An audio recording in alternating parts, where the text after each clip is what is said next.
Boa tarde, pessoal. Sejam todas e todos muito bem-vindos à nossa disciplina interinstitucional Sociedade da Desinformação e Infodemia.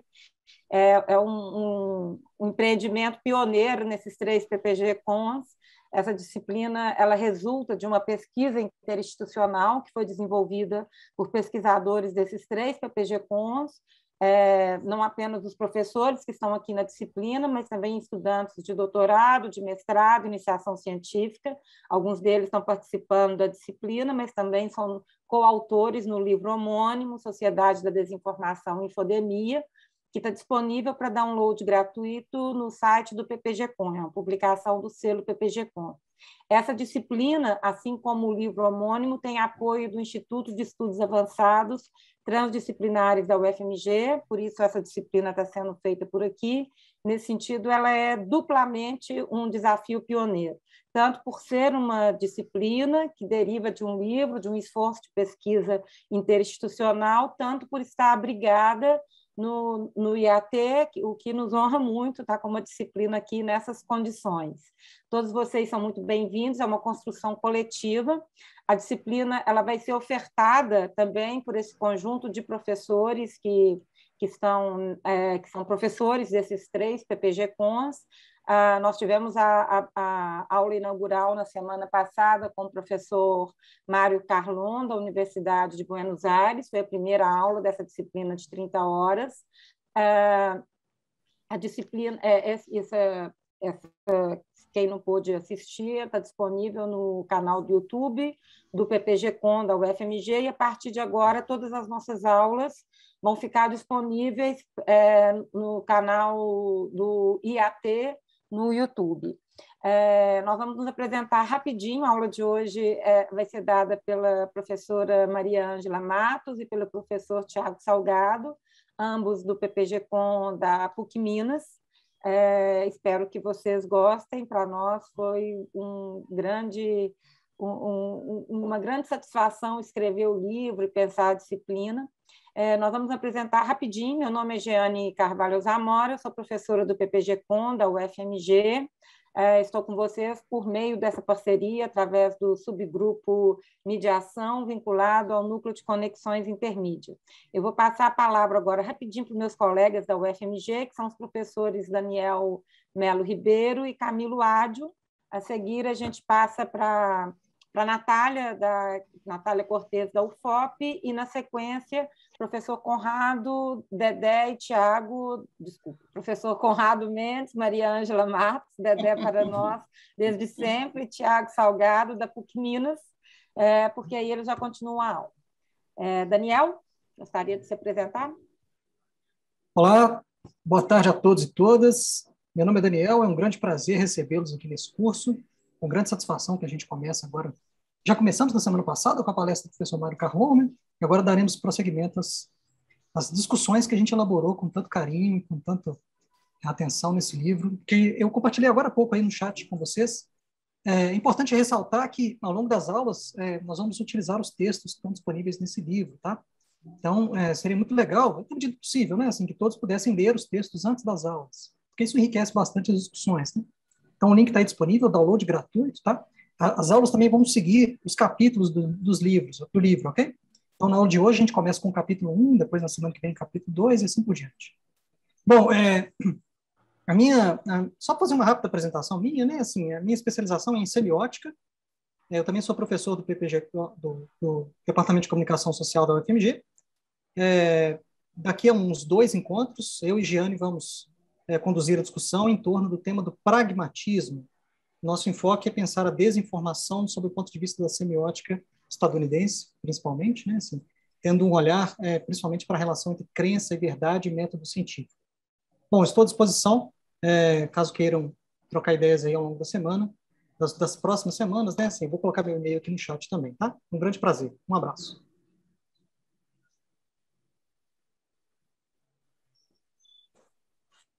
Camilo? Está mutado seu microfone, Camilo. Gente, mil desculpas, esqueci aqui. Então, gente, boa tarde. É um enorme prazer aqui estar com vocês. Eu sou colega do Daniel e da Jeane, no Departamento de Comunicação. Queria saudar também os colegas das outras instituições que fazem parte desse projeto, que é pioneiro, como a Jeane própria disse. E, assim, falando um pouco de mim, eu vou ser responsável aqui pela discussão na próxima aula, que envolve um pouco de epistemologia, discussão sobre verdade e democracia, à luz do argumento fundamental que veio defendendo há um tempo, da necessidade de investigarmos a fundo as teorias conspiratórias, né, que parecem apenas se tratar de um tema, digamos assim, muito mais vinculado ao entretenimento e etc., mas que tem implicações políticas, sociais e inclusive sanitárias bastante significativas e são fundamentais para compreender os processos de desinformação. Então, eu venho da Bahia, minha especialização é em comunicação e cultura contemporâneas, mas com enfoque em comunicação e política, e, portanto, daí que deriva a própria vinculação da discussão sobre desinformação, teorias conspiratórias e democracia. Certo? Vai ser um enorme prazer compartilhar esse tempo aqui com vocês ao longo dessa disciplina.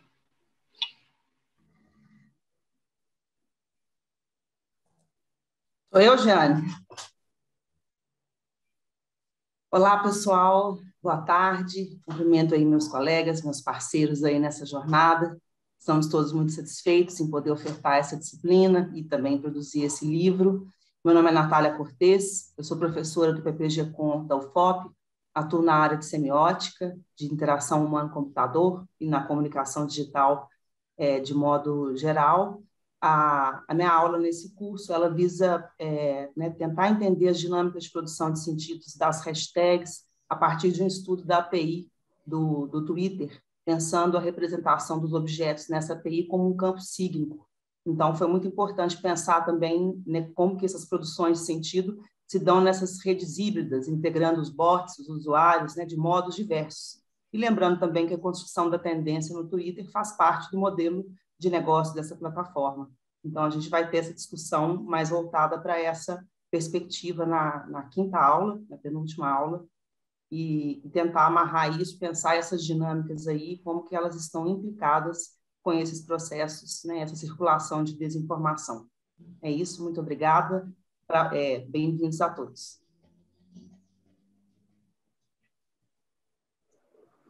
Acho que passa agora, né? Boa tarde, então, pessoal. Eu falo, assim como meus colegas, é um prazer aqui estar junto com eles, né, nessa empreitada aí dessa disciplina interinstitucional. Dou, então, as boas-vindas aos matriculados, aos alunos, né, e aos ouvintes dos 3 PPG-Cons, né, em especial aos da PUC Minas, que aqui eu e a professora Dedé, professora Maria Ângela Matos e o Tiago, que é pós-doutorando do programa, representamos. Então, dar as boas-vindas, falar que a minha participação nesse projeto de pesquisa maior, né, acabou se tornando aí um pós-doutorado que eu estou realizando atualmente com orientação da professora Jeane, que está sendo, né, um aprendizado muito grande aí ao longo desse ano, discussões muito ricas, e espero, né, poder trazer coisas aí interessantes para a gente conversar junto. Então, muito obrigado a vocês e passo a palavra, então, à professora Maria Ângela. Olá, pessoal. Uma boa tarde a todos e a todas. É um grande prazer receber todos vocês aqui neste curso, né, que é uma experiência coletiva com os 2, né, grupos de pesquisa da Universidade de Ouro Preto e da UFMG. Agradecer novamente essa parceria incrível, né, é uma experiência inovadora, né, que gerou um livro, que gerou esse curso também, né? Então, é uma oportunidade da gente trocar experiências e ter um aprendizado aí coletivo, né, dessa pesquisa que foi realizada sobre a pergunta corona, sobre, né, a empiria do recorte da pesquisa. E hoje a gente vai trabalhar a segunda aula, que é a disciplina, né, que é da informação à desinformação, conceitos e abordagem das teorias acerca da comunicação. Essa aula vai ser dada pelo professor Tiago Barcelos, né, Salgado, que foi meu ex, né? Ex não, meu pós-doutorando pela PUC Minas, e com a minha participação também, né, Maria Ângela Matos, eu sou do programa da PUC Minas, o curso de graduação, a minha área de especialização é epistemologia e teorias da comunicação, e o Tiago também, a gente faz, né, parte aí dessa empreitada mais teórica, né, tanto que a nossa aula hoje vai ser exatamente recuperar as teorias da informação e as abordagens sobre a formação da opinião pública, né, em Gabriel Tarde e Noel Neumann, que é uma alemã que produziu, né, uma hipótese, né, que criou uma hipótese que é a hipótese do espiral do silêncio.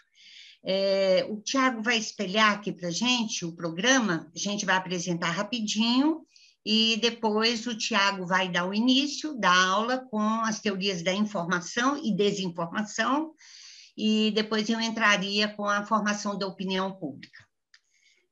Sejam muito bem-vindos e bem-vindas, né? É um prazer muito grande estar com vocês hoje. Bom, é uma disciplina, né, que, né, o nome, como eu falei para vocês, é da informação à desinformação, conceitos e abordagem das teorias da comunicação.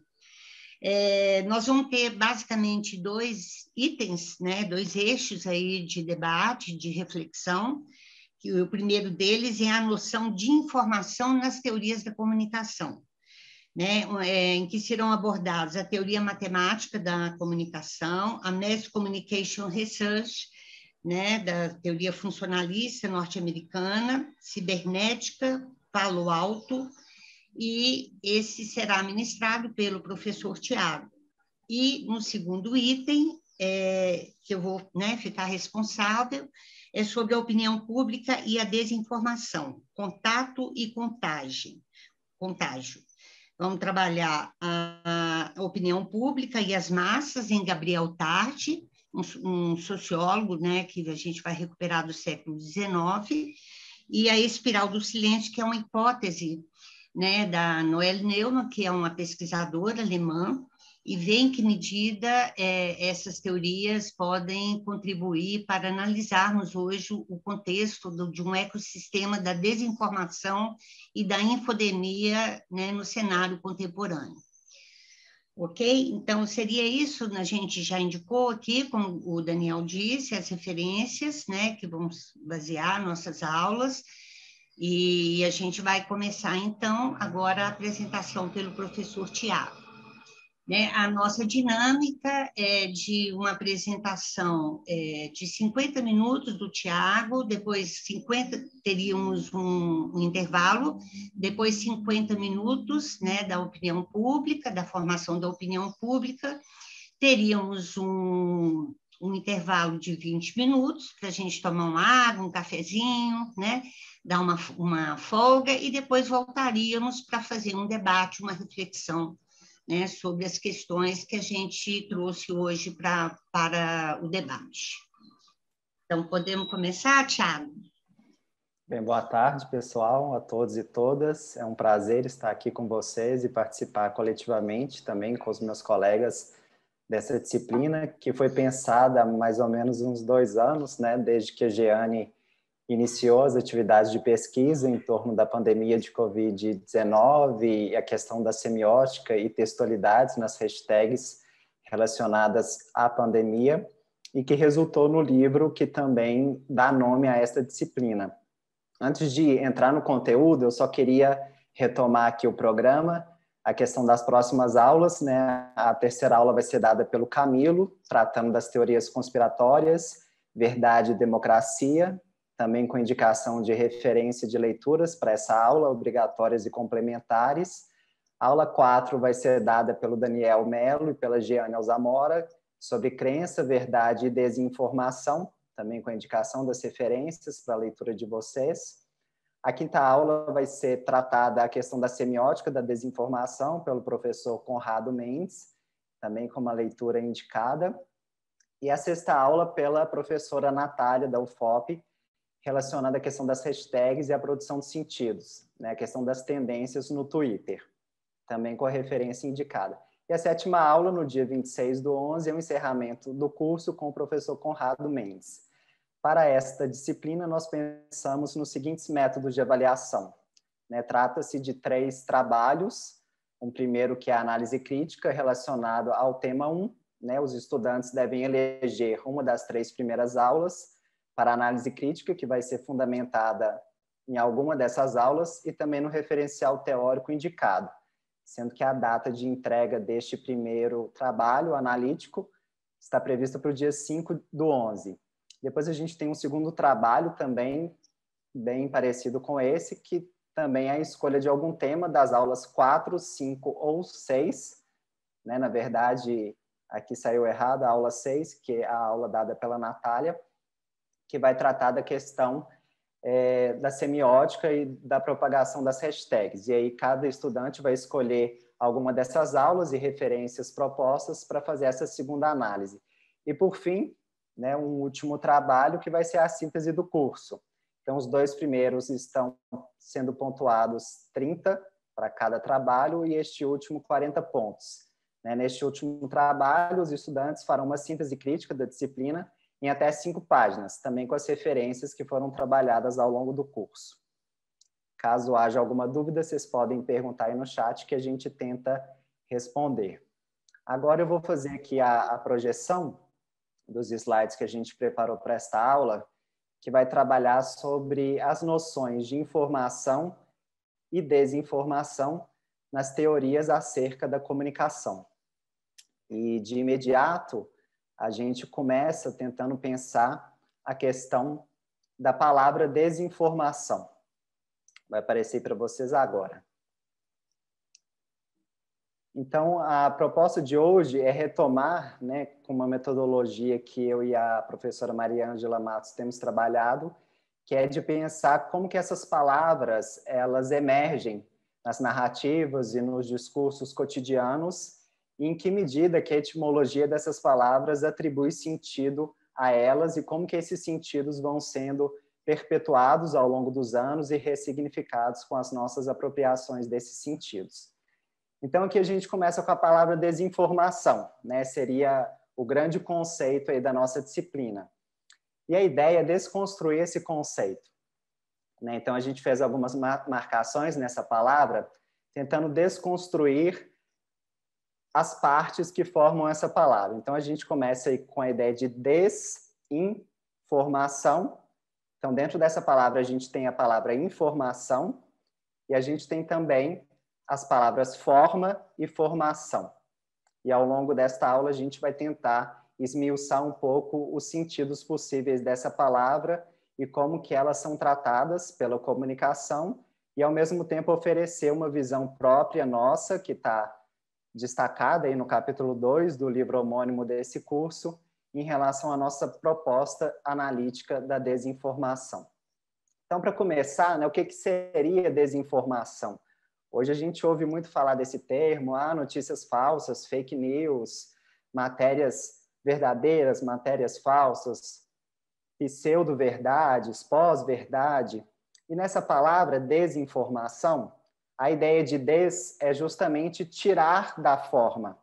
Se a gente pensa num bolo que a gente prepara aí na nossa casa, agora no intervalo, a gente tem um conteúdo que é colocado numa forma, ele adquire a forma daquela forma que a gente colocou, retangular, oval, se a gente quer fazer um bolo vazado, com um buraco ou não, esse conteúdo vai ser colocado numa forma e vai adquirir o formato daquela forma. E desinformar é justamente retirar, tirar aquela forma, tirar algo da forma que ela estava prevista. Quando a gente pensa na palavra informação, essa partícula in significa dentro. A palavra informação vem do latim, a gente vai ver quais que são as variações dessa palavra. E informação significa, então, colocar na forma de alguma coisa. Informar, formatar, dar forma, dar um formato para um conteúdo. A informação também tem essa outra palavra contida nela, que é formação, que é justamente essa ideia de moldar, de colocar numa forma, de adquirir um formato. E, por fim, o sufixo são, que dá a ideia de uma ação, né, de colocar na forma ou de desinformar. E aí a gente chega na perspectiva que interessa ao nosso curso, uma vez que ele é oferecido nos programas de pós-graduação em comunicação de Minas Gerais, que é a perspectiva das teorias da comunicação. Pelo menos quando a gente está na graduação ou ingressa no mestrado, no doutorado, a gente tem que cursar teorias da comunicação ou disciplinas correlatas a esse tema. No entanto, o professor Luiz Martino, da Universidade de Brasília, ele vai criticar um pouco essa ideia. Será que a gente teria teorias da comunicação? Será que essas perspectivas de compreensão dos termos comunicação e informação foram pensadas em disciplinas próprias da comunicação ou eram disciplinas distintas da comunicação? A proposta dele é justamente atentar que essas teorias, essas abordagens sobre a informação e sobre a desinformação não foram tratadas por pessoas formadas em comunicação. Até mesmo porque a comunicação como área ou disciplina, ela só vai se consolidar mais ou menos a partir dos anos 1940 e ganhar fôlego nos anos 1960. Em 1960, que um teórico norte-americano, o Wilbur Schramm, vai iniciar os primeiros cursos de pós-graduação em comunicação. Então, antes de 60 e mesmo antes de 40, a gente não podia falar da comunicação como uma área de estudos ou como uma disciplina científica.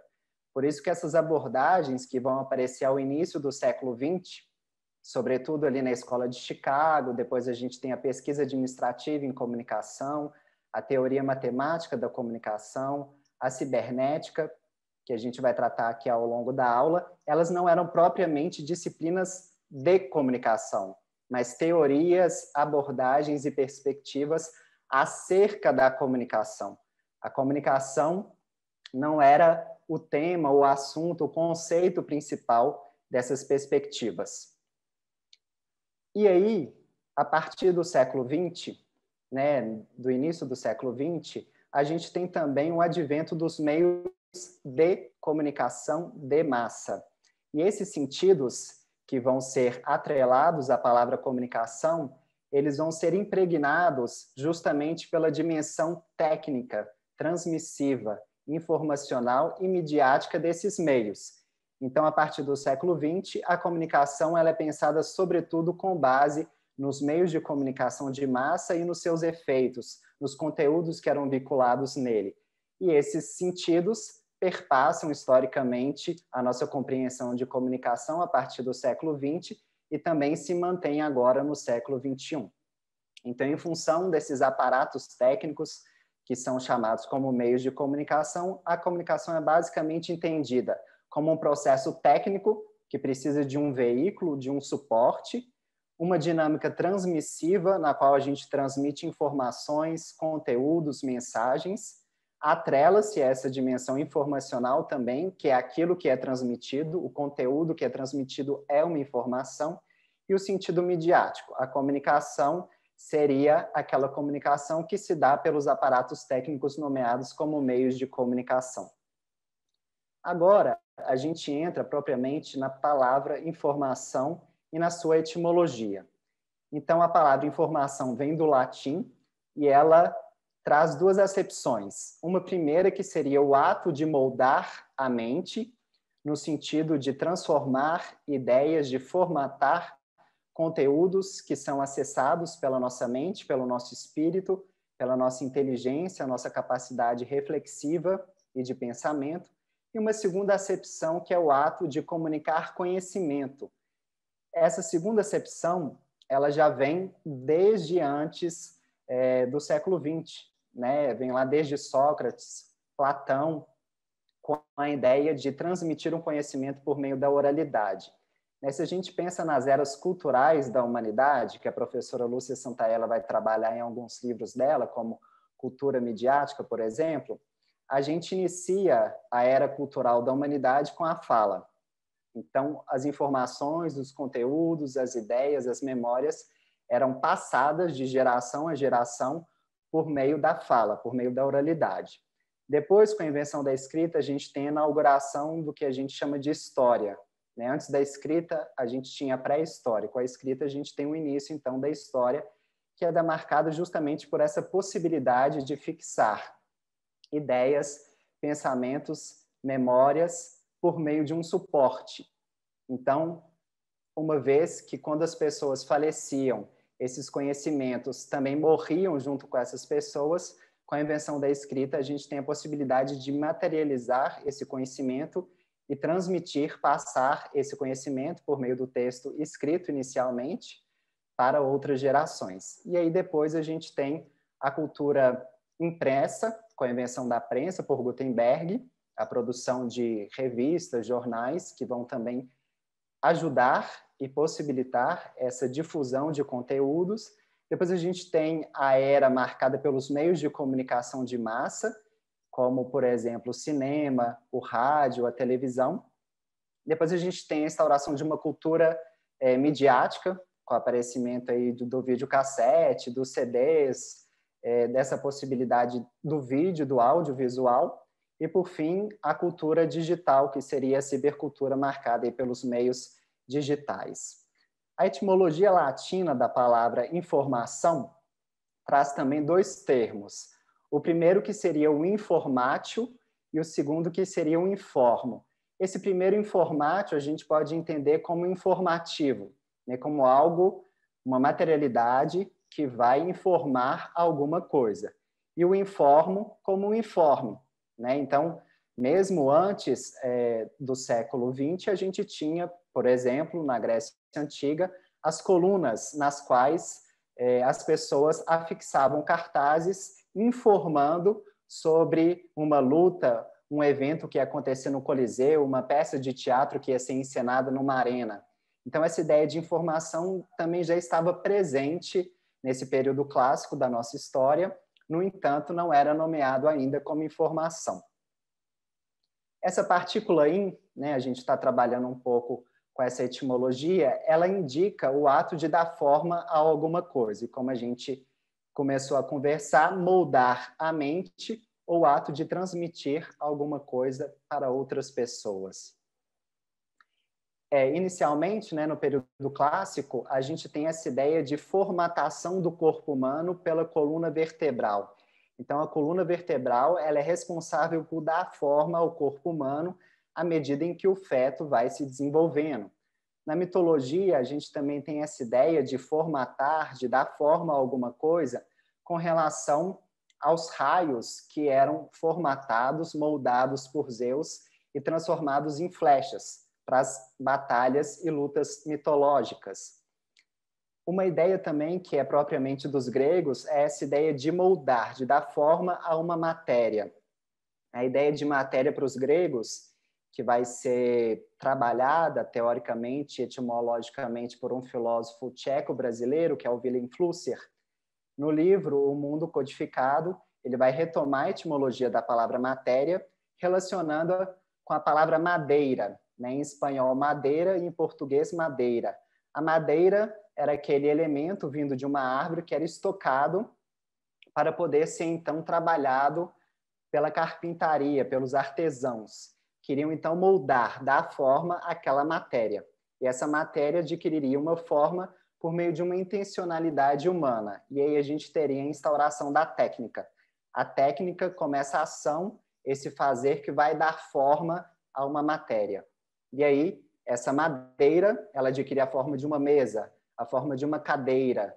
Então, o conteúdo de uma cadeira ou de uma mesa é a madeira, é a matéria. E essa matéria é formatada, né? Então, uma mesma matéria pode adquirir diferentes formas. Depois a gente vai trabalhar isso um pouco nas textualidades contemporâneas do Twitter, das hashtags. Para terminar, então, a questão da palavra informação, a gente se volta agora para o sufixo são, que é justamente esse substantivo de ação, esse ato de fazer alguma coisa, essa dimensão técnica de imprimir uma intencionalidade sobre uma matéria, lhe dando uma forma. Há também duas palavras que aparecem juntos com essas duas outras, né, informativo e o informe, que são informator e o populi informator. Se essas duas anteriores, né, o informativo e o informe, estavam mais relacionadas com uma materialidade, um suporte, agora o que a gente tem são palavras que vão se voltar para as pessoas, né? O informator, indicando aí a questão do informante, e o populo informato com o informante popular. E mais para frente aqui da nossa aula, a Dedé vai trabalhar também com essa ideia dos líderes de opinião. Ela vai retomar a ideia da opinião pública.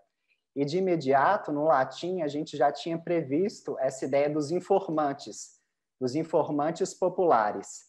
Né? No contexto religioso, sobretudo bíblico, cristão, judaico e hebraico, a gente tem a figura de Moisés como esse grande populo informator, esse informante popular, que era responsável por informar as pessoas comuns, aos cidadãos, aquilo que era anunciado por Deus. Então, a questão aí dos 10 mandamentos que Moisés recebe em cima do monte, ele vai transmitir, vai passar esses conteúdos para a população, sendo esse mediador, enquanto populo informator, entre Deus e os homens.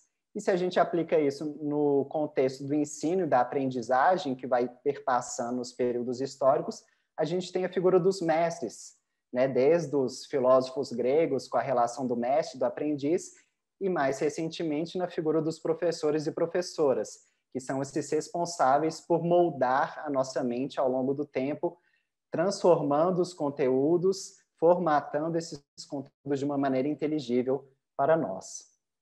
Então, em certa medida, o nosso papel aqui enquanto ensinador também é de um populo informator. Aqui, de uma maneira bem didática, a gente sistematiza essa linha histórica da noção da palavra informação. Então, de 116 a.C. até 27 a.C., a palavra informação tinha um sentido dessa formatação do feto pela coluna vertebral.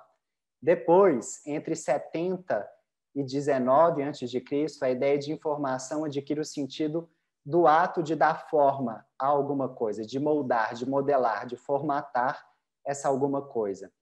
Entre 160 a 220 depois de Cristo, a ideia de informação adquire o sentido mais relacionado com a pedagogia, né? Um educador ou um modelador de pessoas. E esse sentido vai sendo perpetuado também ao longo dos anos, e até hoje esse sentido também está atrelado à palavra informação.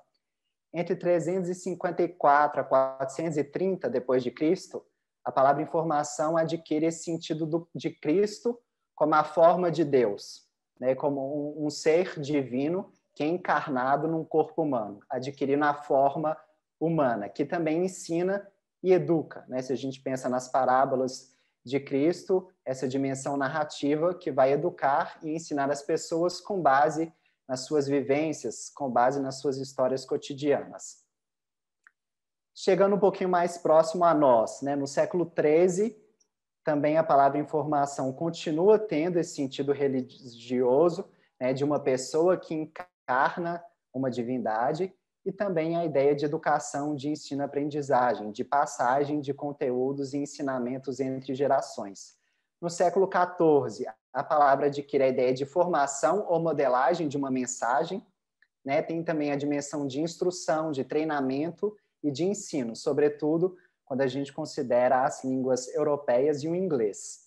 Já no século XV, a ideia de comunicação atrela-se à educação e à comunicação. Então, aí a palavra comunicação já começa a adquirir sentido. Se vocês conhecem, a palavra comunicação, ela aparece pela primeira vez aí no século XIV, também no sentido medieval e religioso, em relação àquelas pessoas que estavam nos monastérios, nos cenóbios, se isolando, né, de um convívio cultural, social, cotidiano, uma vida mais comum, para se elevar até Deus, né? Então, eles se isolavam no cume dos montes e lá eles se reuniam. E essa reunião, né, no momento em que eles iam partilhar do pão e da carne e do vinho, relacionados aí com o corpo de Cristo, a palavra comunicação, ela é criada justamente para descrever esse ato das pessoas de se encontrarem à mesa e de partilharem juntas da comunhão, né? A comunhão cristã, que é justamente a ideia da ceia ou da Eucaristia, partilhando o pão e o corpo de Cristo ou o sangue e o vinho. No século XVII, o sentido de informação ele é ressignificado pela proposta descartiana, né? René Descartes, aí um filósofo, sobretudo do iluminismo, que vai pensar a informação e as informações como formas de pensamento que vão informar o próprio espírito, né? A questão da mente. A mente como essa capacidade cognitiva, perceptiva, de inteligência e também reflexiva humana, que vai moldar as ideias, que vai moldar aquilo que a gente observa no mundo. Tem também uma tradição kantiana relacionada com essa ideia, que o próprio Flusser vai retomar lá naquele texto do Mundo Codificado, que ele vai dizer que a gente formata o mundo por meio da leitura que a nossa mente faz dos fenômenos. A gente não consegue conhecer as coisas nelas mesmas e a gente consegue conhecer as coisas apenas no modo como elas aparecem à nossa mente. Então, ao aparecerem à nossa mente, por meio das nossas categorias, né, sobretudo tempo e espaço, a gente vai lendo esses fenômenos do mundo e moldando esses fenômenos na nossa mente. Então, essa que é a ideia de moldagem pela mente. Chegamos, então, ao século XX, no qual as ideias de informo e informátil adquirem o sentido de dar forma a alguma coisa no contexto epistemológico e ontológico, e também no sentido pedagógico, de educar e de instruir. Observe, então, que aqueles sentidos anteriores, lá desde a Idade Clássica até o sentido medieval, iluminista, renascentista, eles também continuam perpetuando no século XX. Há também a ideia de que o conceito de informação ele deixa de ser abstrato. Se antes a gente estava naquela ideia de moldar a mente, moldar uma matéria, agora, no século XX, sobretudo com a criação da teoria matemática da comunicação, que a gente vai passar a ver logo em seguida, a informação adquire um caráter mais concreto. Ela se torna uma quantidade, um dado que pode ser estocado, armazenado, transmitido e comunicado. Ela se torna uma medida, ela pode ser mensurada. E há vários cálculos matemáticos na física e também na engenharia que vão possibilitar essa quantificação e mensuração da informação. Então, a gente chega nessa abordagem, que é a teoria matemática da comunicação.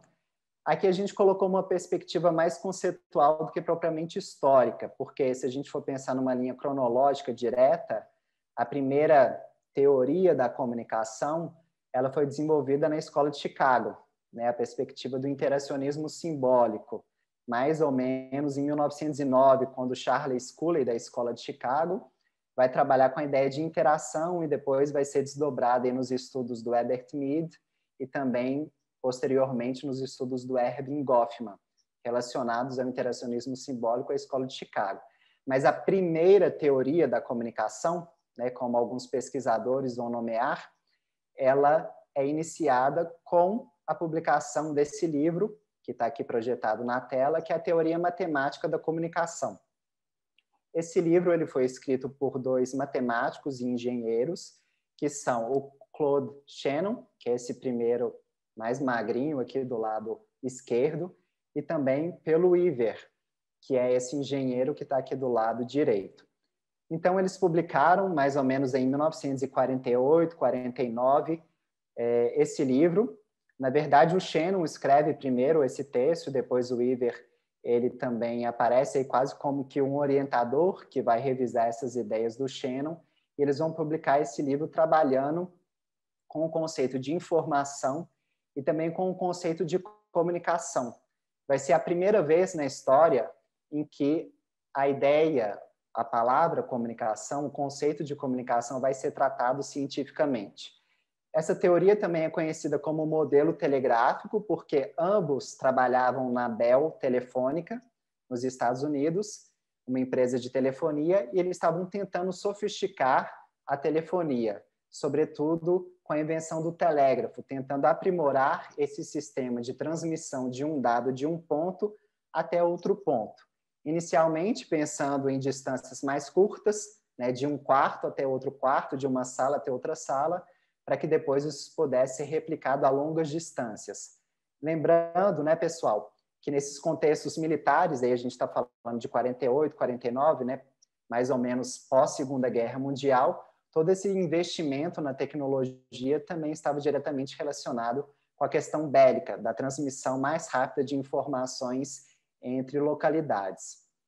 No entanto, essa proposta matemática, ela focava muito na questão do sinal, né? Como que a gente podia transmitir esse dado e esse dado chegar de uma maneira mais intacta do outro lado. Então, a gente tinha uma instância emissora, né? Que pode ser assumida aí no papel do emissor, que vai ser aquele que vai emitir, vai criar uma mensagem, vai ser responsável por transmitir essa mensagem até um outro ponto. A gente tem a própria mensagem, um conteúdo que vai ser passado por um veículo ou um canal que vai possibilitar essa transmissão, essa passagem de um lado para outro, e a instância de recepção, onde a gente vai ter aí a pessoa que vai receber nomeada como receptor. E esse modelo, ele focava muito em relação a esse sinal, né? Como minimizar as interferências para que esse conteúdo, essa mensagem, essa informação chegasse até o outro lado o mais intacto possível, de uma maneira mais compreensível possível. No entanto, essa perspectiva desconsidera, então, a dimensão semântica, do significado, do sentido dessas mensagens. Isso praticamente não importava. O contexto dessas mensagens também não importava. Interessava justamente a mensagem enquanto um dado, enquanto um elemento que chegaria até o outro lado da melhor maneira possível. Então, a informação adquire o sentido de redução de incerteza para um receptor, no sentido de que a informação ela pode ser calculada e, ao calcularmos a informação, há a possibilidade de reduzir essas interferências, esses ruídos, esses sinais, outros que vão atrapalhar a nossa mensagem, que vão perturbar, distorcer o entendimento dessas mensagens. Era isso que o Shannon e o Weaver estavam preocupados, foi a isso que eles se dedicaram. Então, a informação adquire o sentido de um valor numérico ou matemático que se baseia na probabilidade, conforme a noção de entropia. Na física, que vai impactar e influenciar o pensamento deles, que eram matemáticos e engenheiros, a entropia é entendida como a redução do caos, uma minimização da desordem. Então, quanto mais entropia, mais caos. E se a gente tem coisas que estão em caos, em desordem, essas coisas estão desformatadas. Então, quanto mais entropia, menos formatação, menos informação, menos colocação dos conteúdos numa forma que seja inteligível e compreensível para nós. Então, mais informação, a gente tem aí a possibilidade de uma menor probabilidade da sua ocorrência. Depois, né, da teoria matemática, aqui, na verdade, só um slide, retomando o texto meu e da Dedé, nosso capítulo, em que a gente vai sintetizar essa ideia. Então, o que a gente tem? A informação é inicialmente, conforme essa teoria matemática, entendida como organizadora do caos. Ela vai ser responsável por reduzir as incertezas. Isso vai implicar o quê? Considerar que há uma seleção por parte de quem recebe aquela mensagem, de quais elementos de um vasto conjunto de dados vão ser selecionados para que aquela mensagem possa ser interpretada. Então, a gente tem a instância da emissão, que vai codificar essa mensagem, transformá-la em sinais. Se a gente pensa na questão da guerra, o código Morse, né? Um tipo de código com sinais que são arbitrariamente convencionados e consciencialmente decididos, a fim de que cada letra fosse representada aí por um elemento desse código. E aí, na instância da recepção, o que a recepção faz é decodificar esses códigos, né, possibilitando a sua leitura, a sua interpretação. Muitas vezes ainda, a palavra informação é tomada como sinônimo do termo mensagem, sendo que a gente viu que não é necessariamente a mesma coisa. A informação ela tem uma dimensão mais quantificável, é um cálculo matemático que implica nessa medida do grau de entropia de um sistema. Depois, então, da teoria matemática, a gente traz a abordagem da cibernética. Na verdade, essas duas perspectivas, elas são contemporâneas. Então, se a teoria matemática é formulada aí ao final dos anos 1940, a cibernética também.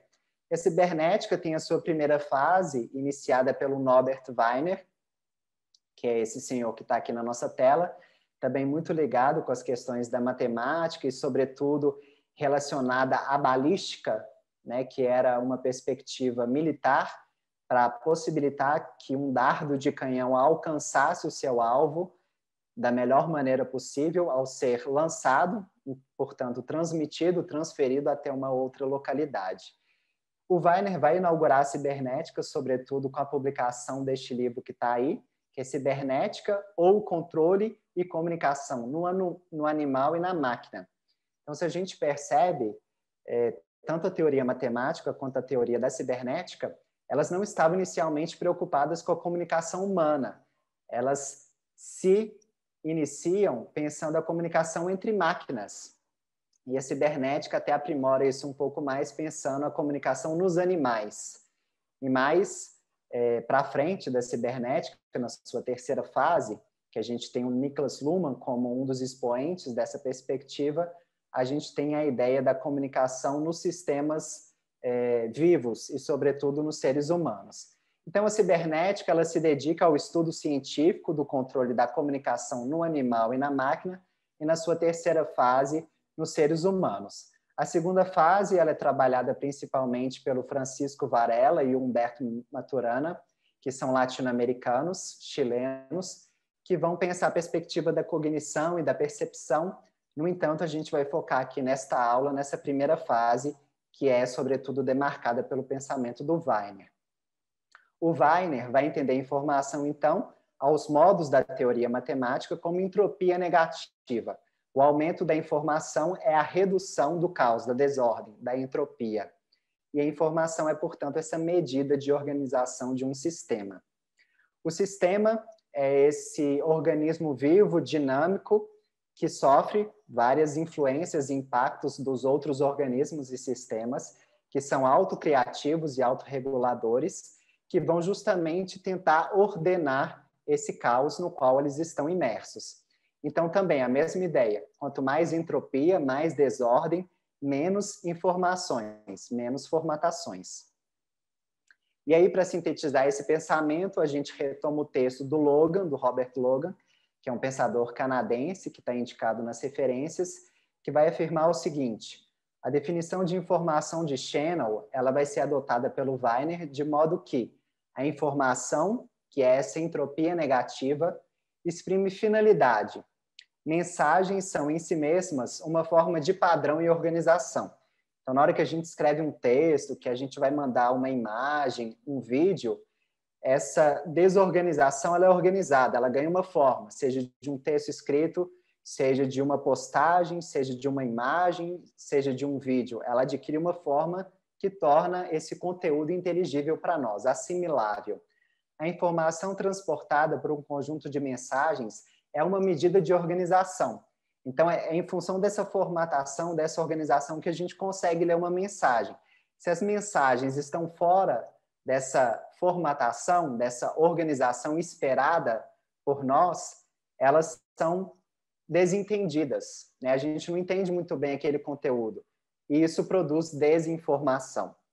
De fato, o Logan vai afirmar, é possível interpretar a informação como sendo essencialmente o negativo da entropia. Então, ela vai negar a desordem, ela vai organizar esse caos, formatando isso de um modo que seja compreensível. Ou seja, quanto mais provável é uma mensagem, menor a informação que ela dá. Informar, portanto, nessa perspectiva, é formatar, moldar e diminuir, reduzir as incertezas, as variáveis. Desinformar, então, é desformatar, é meio que bagunçar esse conteúdo, bagunçar essa forma inteligível que a gente tem para entender as mensagens e trazer um conteúdo desorganizado, caótico. É ampliar, portanto, as incertezas.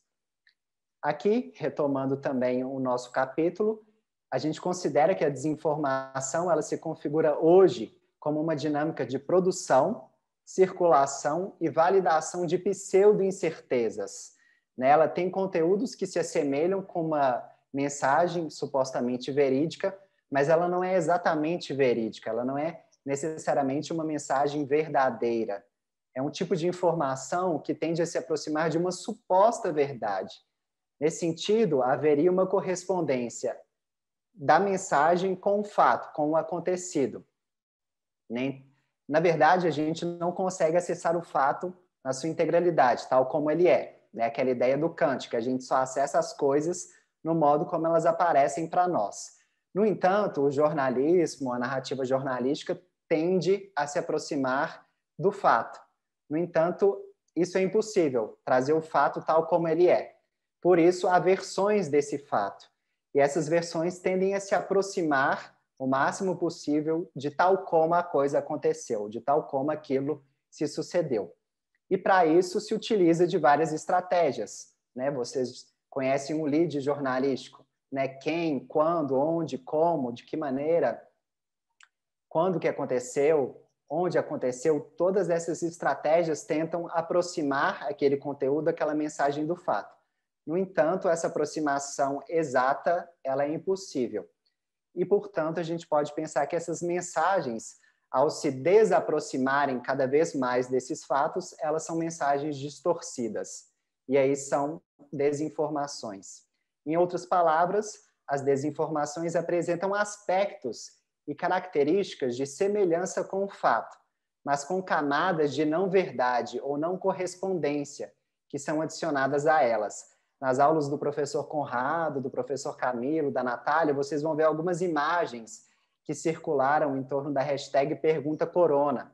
E essas imagens, elas têm diferentes camadas. Algumas camadas tendem a se aproximar do fato, do acontecido, de uma narrativa supostamente verdadeira, mas, ao mesmo tempo, elas trazem outras camadas que vão perturbar, distorcer esse conteúdo, proporcionando a desinformação. Então, as desinformações, elas parecem, mas elas não são. No século XX, também, a gente tem uma outra perspectiva, que é a Escola de Palo Alto, que vai ser desenvolvida principalmente pelo Gregory Bateson, que é esse antropólogo que está aqui na tela. O Bateson, ele vai participar do Instituto de Pesquisa Mental lá nos Estados Unidos, juntamente com outros colegas. A gente tem o Paul Watzlawick, que é um dos grandes nomes aí da pragmática da comunicação, atrelada à Escola de Palo Alto, que vão pensar a comunicação numa dimensão mais psiquiátrica, mais psicanalítica, relacionada com uma dimensão terapêutica. O Bateson, ele vai se dedicar, sobretudo, às relações entre mãe e filho, estudando esquizofrenia, por exemplo, que ele vai derivar um conceito que é o conceito de duplo vínculo, como que as pessoas, elas interagem, num tempo elas estão felizes, num tempo, então, a mãe amamenta o seu filho, e no outro momento ela vai lá e vira a cara, desconsidera aquele vínculo. Então, ele vai pensar um pouco nessa dimensão esquizofrênica e psicanalítica, e também pensar a comunicação nos animais. Tem um trabalho clássico do Bateson, que é sobre a metacomunicação, como que os animais interagem e comunicam, ressaltando por meio de sinais que eles estão comunicando. Então, ele vai analisar, por exemplo, as lontras num zoológico, os macacos, e vai ver aquelas interações. Ora, será que eles estão brigando ou será que eles estão brincando? Por meio dos sinais, dos gestos desses animais, ele vai dizer, olha, eles estão sinalizando, dizendo que eles estão comunicando.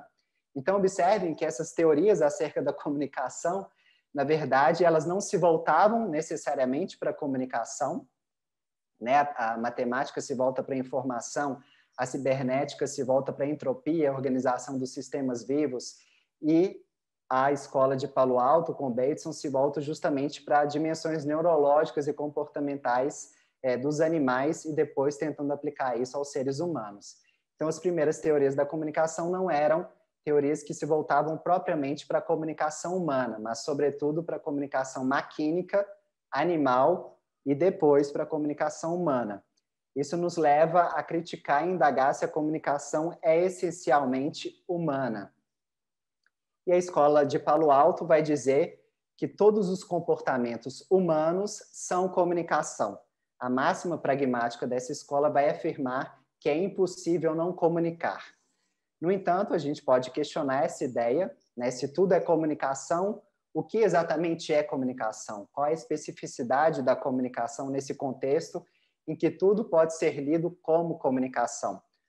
O professor Ciro Marcondes, recém-professor, falecido aí da USP, ele vai fazer uma distinção entre 3 aspectos desse processo: a sinalização, a informação e a comunicação. A sinalização diz respeito principalmente à emissão de sinais, né? O Ciro Marcondes vai dizer que o que Palo Alto estava fazendo não era analisar a comunicação, mas analisar a sinalização. A escola da teoria matemática, eles se voltam para a informação na medida em que essa sinalização ela adquire um caráter quantificável, mensurável, transmissível.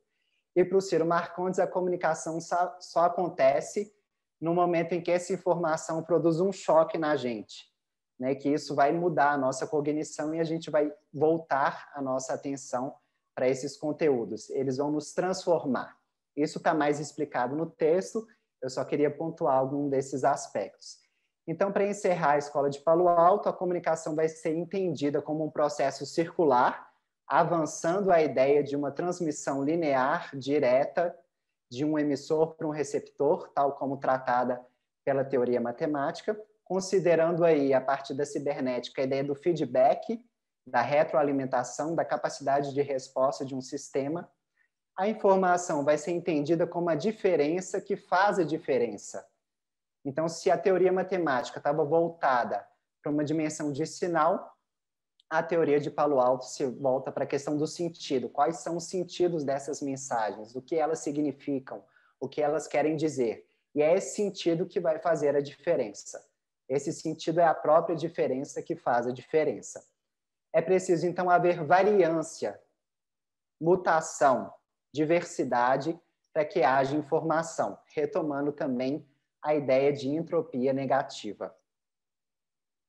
Por fim, a última teoria que a gente trata nesta aula, e é a mais conhecida, acredito, é a pesquisa dos meios de comunicação de massa, que vai ser desenvolvida ao longo dos anos 1930 e 1940, pioneiramente pelo Laswell, que vai publicar o livro Técnicas de Propaganda no contexto da Guerra Militar Mundial, né? Se a gente pensa aí no contexto da Segunda Guerra e da Primeira Guerra, esse livro vai ser lançado mais ou menos no período entre guerras, em que ele vai realizar uma pesquisa administrativa interessada nas funções e nos efeitos dos meios de comunicação de massa que acabavam de ser criados ali ao início do século XX. Na verdade, inicia-se aí com a invenção do telégrafo e da fotografia, das técnicas de reprodução, e depois a gente tem propriamente o que a gente considera hoje como meios de comunicação de massa, como cinema, rádio, televisão. Lembrando que a internet não é meio de comunicação de massa, né? Muitas vezes a gente vê trabalhos que trazem a internet, o computador como meio de comunicação de massa, pelo fato de possibilitar a circulação de conteúdos de vários para vários. No entanto, a ideia de massa ela está restrita a meios como cinema, rádio e televisão. Outros nomes que se vinculam a essa corrente da pesquisa administrativa são o Paul Lazarsfeld, que é um austríaco que se muda, né, lá da Áustria com os trabalhos pioneiros em rádio, em 1927, para os Estados Unidos, e junto com o Laswell vai desenvolver algumas pesquisas sobre opinião pública, questão de líderes de opinião, as lideranças, e também a questão da propaganda como uma técnica para a informação e a comunicação no contexto militar. Outros nomes que aparecem nessa corrente, o Robert Merton, o Bernard Berelson, que também tem um modelo próprio de comunicação, o J. Clapper, o Wilbur Schramm, que vai ser um dos grandes responsáveis por instaurar a comunicação como área e disciplina científica nos Estados Unidos, inaugurando o primeiro programa de pós-graduação em comunicação do mundo nos Estados Unidos. A gente tem o Kurt Lewin, o Carl Hovland e o Elihu Katz. O Elihu Katz está vivo. Recentemente ele proferiu uma palestra também sobre informação e desinformação, e atualmente ele está vinculado à Universidade de Jerusalém. Então, observem que as teorias da comunicação, elas não são pensadas para a comunicação e também não são pensadas por pessoas que eram comunicólogos, né? Essas pessoas eram antropólogos, sociólogos, engenheiros, matemáticos, cientistas sociais, que então estavam começando a observar os meios de comunicação e como que eles afetavam as nossas interações. Nesse livro do Laswell, ele vai trabalhar sobretudo com a emoção propagandística. No entanto, nesse livro, né, foi até o professor Camilo que nos alertou sobre isso, há uma certa dimensão latente de tratamento da desinformação e da possibilidade das propagandas, das informações propagandísticas gerarem confusão, no sentido que essas mensagens podem ser manipuladas. Manipuladas no sentido de serem intencionalmente trabalhadas para que elas causem efeitos previstos por essas pessoas que então tiveram a intenção de fazer com que aquela mensagem adquirisse o sentido que elas queriam. Essa perspectiva é fundamentalmente baseada na sociologia funcionalista, que se interessa pelas funções dos meios de comunicação, e ela vai trabalhar, então, também com os efeitos desses meios. Quais que são as funções desses meios e quais que são os efeitos desses meios. Ela se interessa pela troca informacional, entendendo a comunicação como um processo de troca de informações e de interação entre indivíduos humanos, por meio de mensagens, de conteúdos que vão sendo passados entre uns e outros. Essa perspectiva também foca na linearidade desses processos comunicativos e informativos, pensando que tem uma instância, uma instituição midiática, por exemplo, uma emissora jornalística, que vai transmitir essas informações para uma massa, para esse conjunto homogêneo de pessoas que, a priori, teriam os mesmos comportamentos, as mesmas crenças, as mesmas ideias, os mesmos comportamentos e atitudes. Os meios são pensados como canais, como esses veículos, que vão possibilitar a transmissão da informação. Né? Então, sobretudo com o rádio, com a televisão, a gente tem os veículos de comunicação. E também os canais de televisão pensados nessa perspectiva dos meios, daquilo que vai mediar a informação de um polo a outro. E o ruído continua como uma questão importante, uma vez que a tentativa era minimizar o ruído, diminuir as interferências, de modo que essa mensagem permaneça o mais intacta possível. Aqui a gente tem, né, a figura desses dois pesquisadores, o Laszlo aqui do lado esquerdo e o Lazarsfeld do lado direito, que vão ser responsáveis pela perspectiva da pesquisa administrativa dos meios de comunicação de massa. Para repensar isso ao longo da história, a gente vai ter também a questão da opinião pública, que a Dedé vai trabalhar logo em seguida. Mas antes, eu queria só ressaltar a proposta do Laszlo. Ele vai focar muito também naquilo que depois vai ser sistematizado pela teoria matemática da comunicação, que é conhecido no Laszlo como o modelo dos 5 Qs. Quem diz o que, através de que canal, a quem e com qual efeito. Então, aqui a gente já observa também essa proximidade com a teoria matemática, né? Um emissor que vai emitir uma mensagem por meio de um canal a um receptor que vai decodificar essa mensagem, e essa mensagem vai ter o efeito que ela pretendia ter. Aqui, para sumarizar essa ideia, né, os meios são pensados como esses transportadores de mensagens, considerados, então, como meios de comunicação e de informação, segundo o sentido transmissível, de modo que a comunicação assume, por esse viés, o sentido de trocar e ou transmitir informações com o mínimo de ruídos. Esse sentido informacional e técnico vai se atrelar às práticas profissionais de publicidade, propaganda, de jornalismo, de relações públicas, de produção audiovisual e multimídia.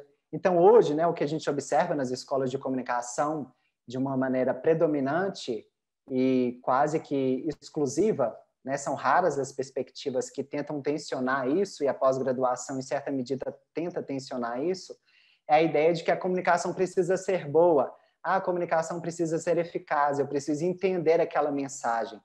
Né? Todo esse sentido de compreensão, de entendimento, de uma comunicação boa ou ruim, eficaz ou ineficaz, advém dessa perspectiva da teoria administrativa e da teoria matemática da comunicação.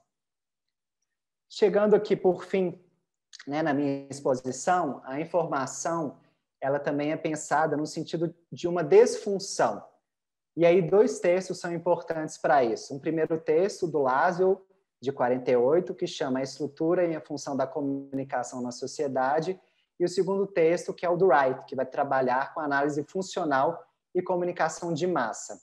O Laszlo vai propor 3 funções básicas da comunicação.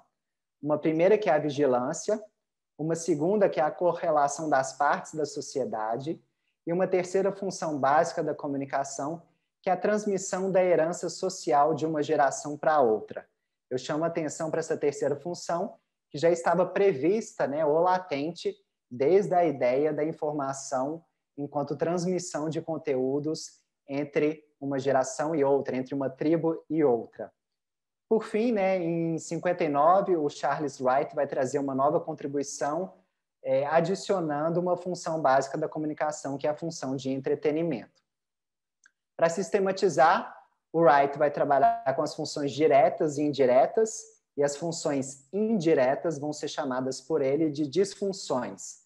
Para cada tipo de função, seja ela direta ou indireta, a gente tem 2 subtipos, né? Então, as funções diretas manifestas, que são explícitas, e as funções latentes, que são aquelas que precisam ser explicitadas, precisam ser entendidas como tais.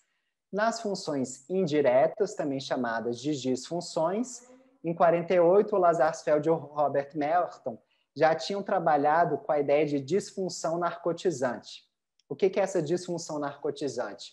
É quando o excesso de informação corre o risco de levar as massas, as pessoas que são impactadas por aquela informação, à apatia. Um exemplo clássico disso são esses comerciais, né, de televisão, como, por exemplo, Dolly Guaraná, né, que toda hora aparece na Rede TV. Todo intervalo comercial tinha um anúncio do Dolly Guaraná. Né? Se a gente pensa canais de rede fechada, como, por exemplo, Sony, né, no mesmo intervalo comercial a gente tem o mesmo anúncio da Samsung, anunciando um novo celular ou um novo dispositivo eletrônico. E o excesso dessa informação acaba causando apatia, a gente já não aguenta mais ver aquele conteúdo. Essa que é a ideia da disfunção narcotizante. Então, para sintetizar essa ideia, a desinformação ela também opera como uma disfunção latente, ou seja, ela é uma função no sentido contrário. Ela precisa ser explicitada, ela precisa ser reconhecida como tal. Então, quando a gente recebe vários conteúdos, mensagens nos nossos grupos do WhatsApp ou tweets que a gente posta nas redes, a gente precisa ler e entender aquela mensagem como desinformação. Ela precisa ser reconhecida como tal. Isso vai demandar um certo exame atencioso da nossa parte e também das agências de checagem e verificação de conteúdos noticiosos, que podem ser considerados falsos, e também das plataformas, das empresas que administram as redes. Né? Se a gente tem um botão de verificação, a gente consegue ler aquele conteúdo como um conteúdo verídico, ou pelo menos verificado pela agência ou pela plataforma. A desinformação, então, ela não é conscientemente desejada, né? Acho que ninguém conscientemente espera receber um conteúdo falso, uma desinformação. Portanto, a desinformação ela é intencionalmente produzida no intuito de causar dano. Então, como a gente viu, há uma intencionalidade, né, da pessoa que molda um conteúdo, que formata uma ideia, uma mensagem, em produzir um certo efeito. E o intuito de uma desinformação é causar dano, é causar justamente essa distorção da mensagem. Fazer avançar, por meio da transmissão de herança social e cultural, algumas ideologias. E para a gente entender essa transmissão da herança social e cultural por meio de ideologias, a Dedé começa a explicitar agora a ideia da opinião pública no Gabriel Tarde.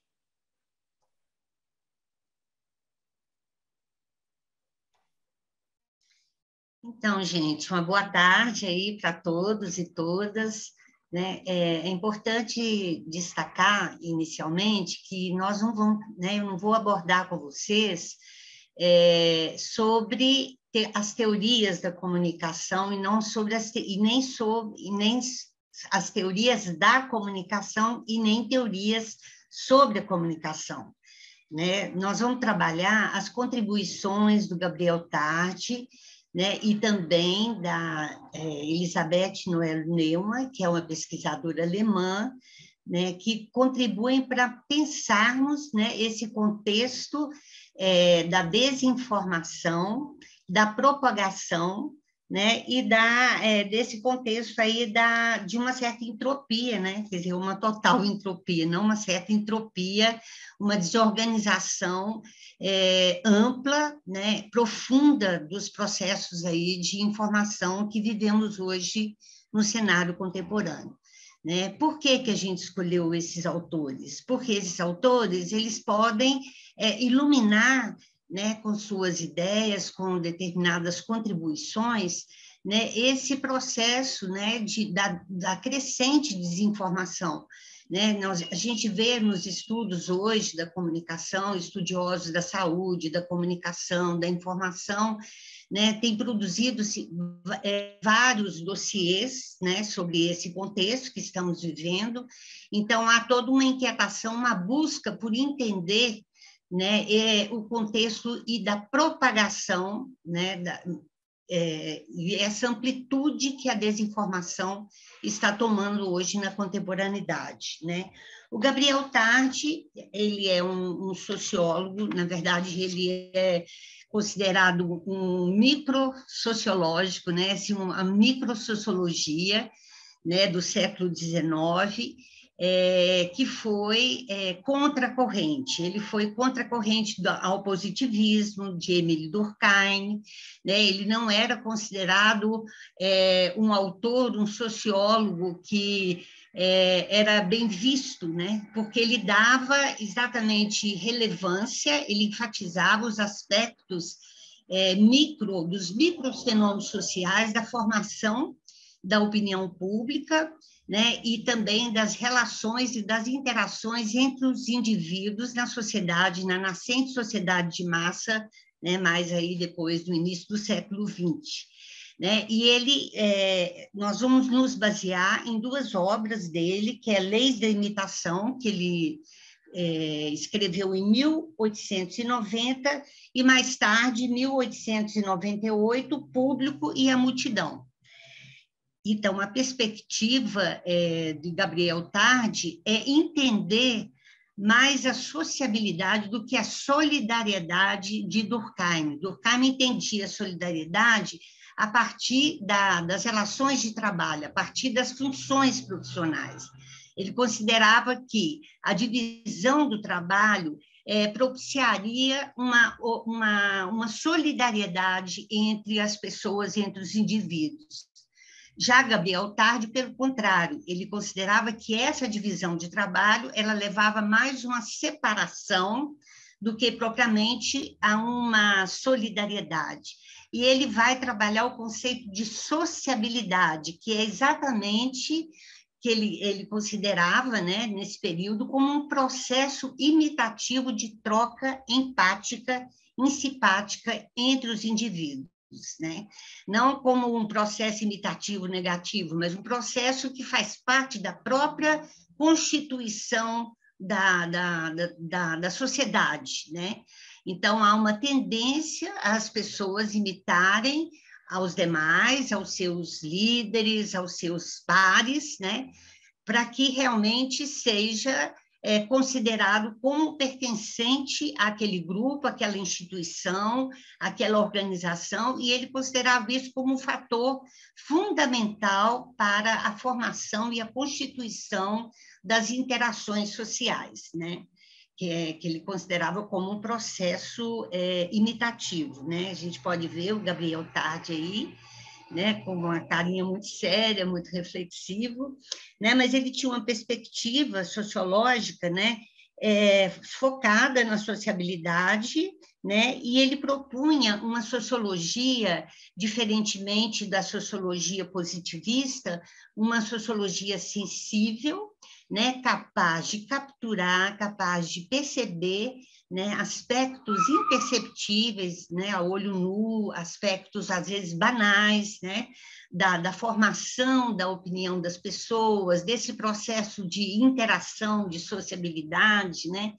E ele dava muita importância, né, para a inventividade e uma certa genialidade das pessoas. Né? Ele acreditava, né, que a sociedade não era tão, vamos assim dizer, manipulada, né, mas que ela também era capaz de inventar, né, de perceber aspectos da vida social, né, que muitas vezes não eram aspectos vistos ao olho nu, não eram considerados, né, por estudiosos, por cientistas sociais, ou mesmo por pessoas da própria sociedade, e, a partir dali, trazer à luz aquelas questões que estavam latentes na sociedade, né?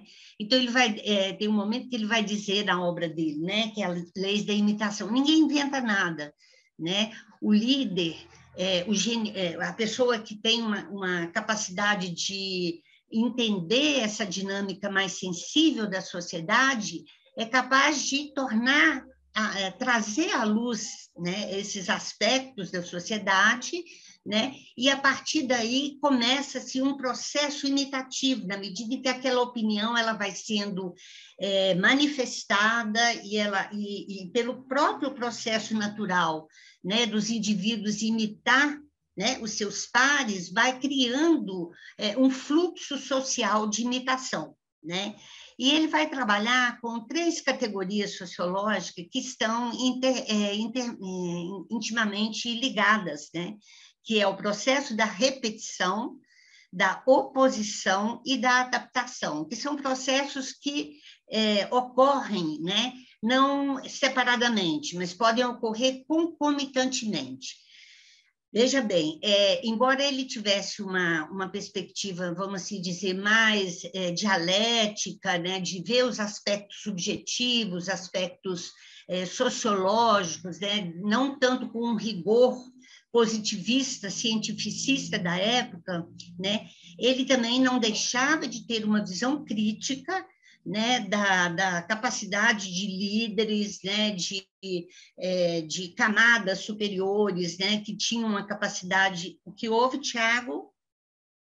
Uma capacidade de liderar, de comandar, né, de conduzir determinadas opiniões, de fortalecer determinadas opiniões e informações.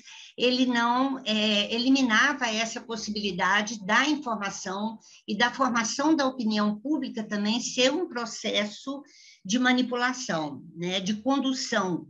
Só que não era um processo, na perspectiva dele, uma manipulação explícita, mas um processo mais de persuasão, né, e não autoritária, né? Então, ele percebia essa capacidade das elites, né, dos líderes, comandarem, né, os indivíduos, as instituições e os grupos, né, organizados ou não da sociedade, daquele contexto, a adotar determinado comportamento, valores, ideologias, né, a partir desse processo imitativo, né? Então, a perspectiva de Tarde era uma perspectiva mais sensível, né, dos elementos que compunham, né, a formação aí da opinião pública. Na perspectiva do sociólogo, né, do Tarde, a invenção, a imitação era a face de uma mesma moeda, eram faces de uma mesma moeda. Por quê? Porque ele considerava que a invenção era um processo, né, que não era criado, ele era percebido, né, que ele é um processo pré-existente na sociedade, né? E aquele líder que conseguia capturar, né, esses desejos, essas expectativas que não estavam manifestas, que estavam latentes, né, era capaz, né, de formar um fluxo de opinião, né, e que levaria essa corrente de imitação, né, que não seria um ato individual, na medida em que essa invenção ela atravessa o indivíduo e ela se transforma num acontecimento, num fato social, né, e ela atinge também o mundo social, né? Então, eram descobertas as invenções, né?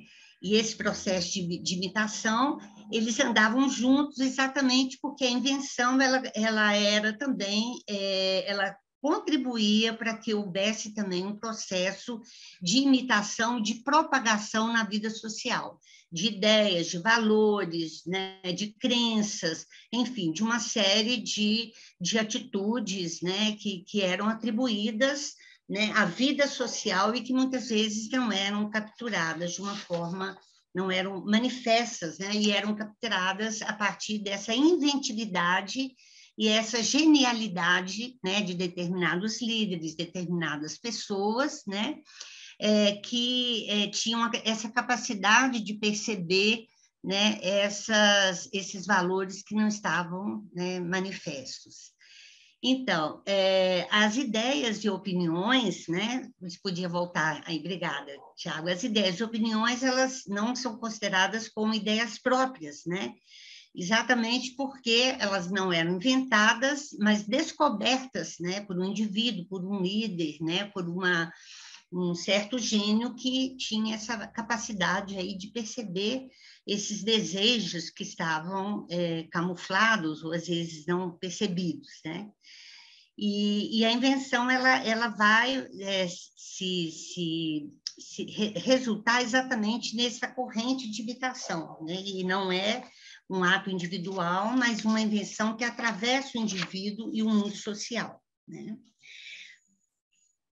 Vamos passar, Tiago, por favor. Né? Então, Tarde ele vai nos dizer que a invenção da opinião ela efetua-se num cérebro inteligente que não é nada mais do que um lugar onde se produz o encontro necessário entre diversos fluxos sociais, que dará origem a uma opinião nova, inicialmente desconhecida de todos, depois convertida ela mesma em fluxo social. E aí, daí, a esse processo também da adaptação, né? Quando ocorre uma invenção, ela vai ser seguida, né, por uma série de indivíduos, até que haja uma adaptação e que haja também uma ruptura com essa invenção, que outras invenções vão se colocar, né, no lugar da invenção anterior. E, nesse sentido, o Tarde vai considerar que a invenção ela tem muitas similaridades com o processo da moda. A opinião ela também tem essa característica, né, de ser uma moda, né, de ser um modismo, vamos assim dizer, em determinados períodos históricos, né?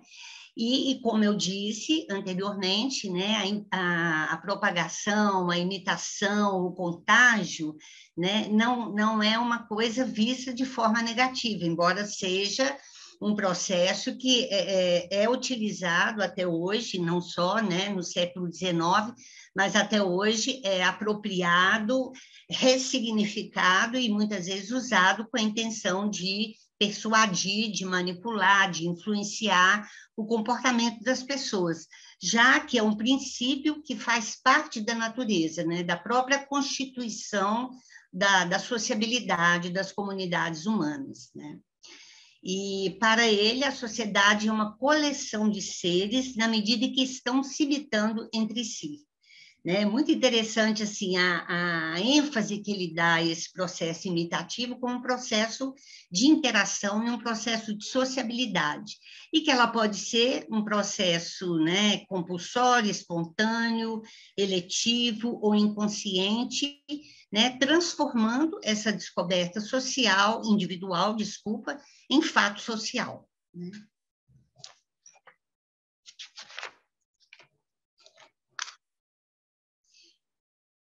Renier, que é um compilador das obras de Gabriel Tarde, ele tem vários, né, artigos e publicações, né, em que ele recupera as principais ideias do Gabriel Tarde, da sociologia de Gabriel Tarde. Ele vai dizer que aparecer, crescer, depois estagnar e finalmente recuar diante do aparecimento de uma nova ideia, tal é a lei simples que caracteriza o movimento das ideias e das necessidades dos gostos ou das crenças, né? Aquilo que eu estava comentando anteriormente, que opinião, ideia, né, se assemelham muito, e se assemelham também à própria moda, né? Porque ela é um ciclo, né? Ela é um fluxo, né, que se desenvolve na vida social e tem um ciclo também de vida, né? E oscila também, ele vai tendo um ápice, também ele vai tendo uma substituição por novas invenções, novas ideias e novas opiniões que vão emergindo aí na vida social, né? E ele vai fazer uma diferença interessante entre crenças e desejos, né? Que a crença ela é muito susceptível, né, à formação de uma opinião, assim, né? A crença, os valores, as crenças que as pessoas têm, né, na religião, por exemplo, né? Ela propicia muito, né, a formação de uma opinião, né? Ela propicia porque faz parte, está ali atravessado por um grupo, por uma comunidade, né, por uma coletividade, né, que vai contribuir, que vai propiciar a circulação, a propagação dessas crenças aí na vida social, né? E ele não faz muita diferenciação entre as crenças, né, e as expectativas, os valores, os desejos de um determinado grupo, né, a formação de uma opinião a partir da repetição de um bem de consumo, porque ele vai considerar que o consumo e a opinião, ela obedece, cada uma delas obedece a uma mesma lógica, porque toda a sociedade humana é um sistema complexo de crenças e desejos introduzidos na vida social pela invenção e propagadas pela imitação. Novamente, é uma situação do Renier, né, que vai destacar aí as contribuições do Gabriel Tarde, né? E é muito importante compreender essa diferenciação, né, entre as crenças, elas são possuem uma dimensão mais estética, mais elástica, né? E a questão da necessidade, do desejo, ela tem mais a ver com os aspectos econômicos, os aspectos mais materiais da vida social. E é importante fazer essa diferenciação, né? Porque a crença ela é muito susceptível, né, à repetição, né? Susceptível a seguidores, a ter seguidores e ser reproduzida e propagada na vida social, né?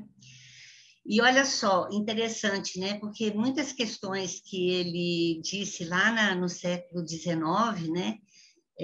Tem muita pertinência para a gente poder entender hoje a sociedade contemporânea, a sociedade constituída aí pelas redes, né, as redes sociais, as redes digitais, né, por esse processo de interação que muitas vezes nos leva a pensar, né, nessa atividade, nessa capacidade de atuarmos efetivamente na vida social, e ele considera isso muitas vezes como uma ilusão, né, que é uma ilusão própria do sonâmbulo e também do homem social. Isso vale para qualquer época, né, porque muitas vezes a gente tem a ilusão de participação, né, e, na verdade, essa participação, muitas vezes, ela é comandada, ela é guiada por determinados grupos, determinados líderes que vão interferir, né, no comportamento aí dos indivíduos, no comportamento da sociedade, né?